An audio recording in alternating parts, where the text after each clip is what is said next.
Hey, what's up guys? Will here for GSM Arena. If you're thinking about getting an A30 series phone from Samsung, you might be wondering whether to get this year's model or last year's. Samsung's new Galaxy A36 does bring a few upgrades over the previous model. But the A35 has the potential to be cheaper, and it does have at least one advantage over its new sibling.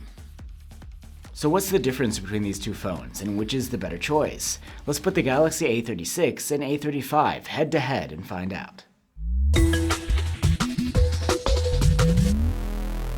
The A36 is a phone that comes from the same mold as its predecessor, but there are a few refinements this year. Meanwhile, the Galaxy A35 is still a solid mid-ranger, and in the USA, it was actually the go-to A-series phone last year, as the A55 wasn't available there. The two phones are the same size and have nearly the same design, but the A36 is slightly thinner and lighter. Also, the A36's back panel is made of more durable Gorilla Glass Victus Plus versus regular glass on the A35. Both phones have a plastic frame and feel solid in hand. The A36 and the A35 have the same IP67 ingress protection rating against dust and some water submersion.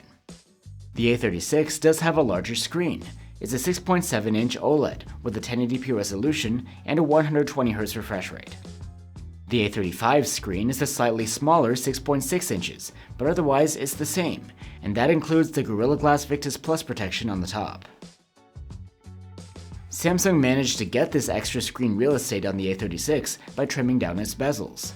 Other than that, both displays have the same good sharpness and performance, and neither has support for HDR video. The refresh rate handling is the same as well. Both are adaptive, with the smooth 120Hz being able to dial down to 60Hz when the screen is idling to save energy. There is a difference when it comes to brightness though. The new model's screen is a bit brighter.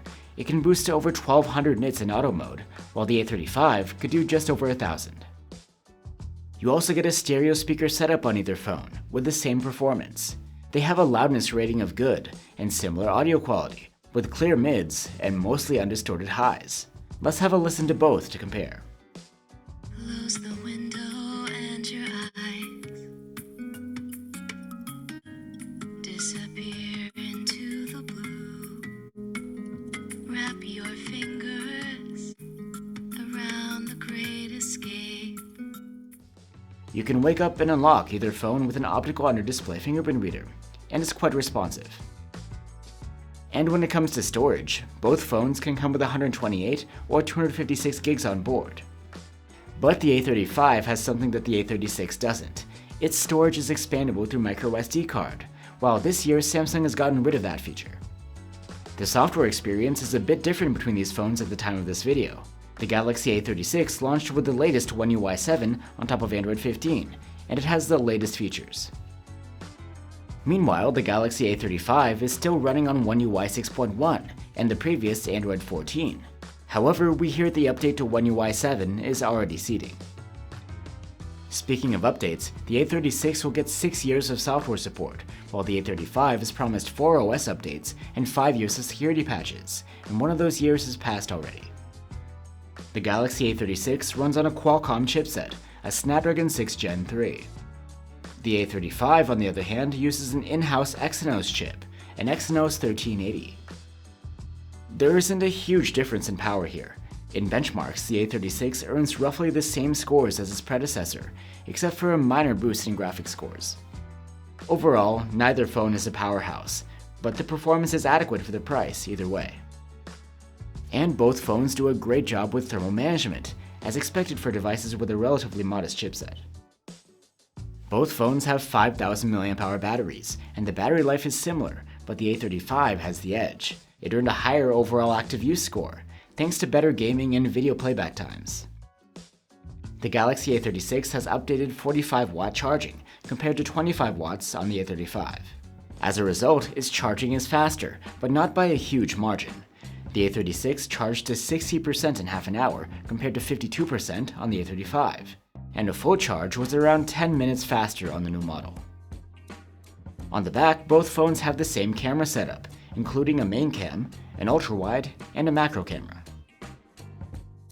The Galaxy A36 has a new 12-megapixel selfie camera though, compared to the 13-megapixel one on the A35. So let's start off with the selfies then. The quality is excellent from either phone. It seems the A35 may have a slight edge when it comes to detail, but it's not noticeable unless you're pixel peeping. And here's a look at 4K selfie videos taken with either phone. Moving on to the main camera. The results during the day are nearly identical, as expected from the same camera hardware, and the quality is solid. You can notice some minor tweaks in processing. The A36 tends to apply a bit more sharpening and contrast than the A35. In low light, the A36's processing does slightly better than the A35. The dynamic range is a little wider, and we can see a little more detail and contrast from the new model. Photos from the ultra-wide cam are again nearly the same between these two phones. The A36's processing does seem to be a bit less aggressive.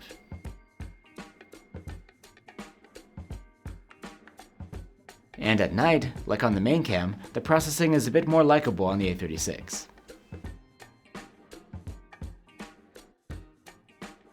Both phones can record video in 4K with the main and selfie cameras, and the ultra-wide can record in 1080p.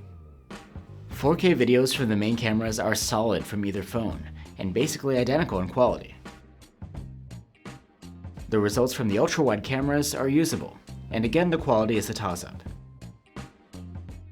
And here's a look at the main camera's low-light videos, which are decent for the class. So that's the new Galaxy A36 versus last year's Galaxy A35.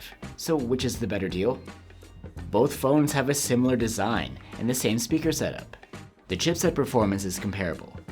The camera quality is neck and neck, and overall the user experience is pretty much the same. With the Galaxy A36, you have Gorilla Glass protection on the backside. The display is brighter, with thinner bezels. The charging is slightly faster, and you get longer software support.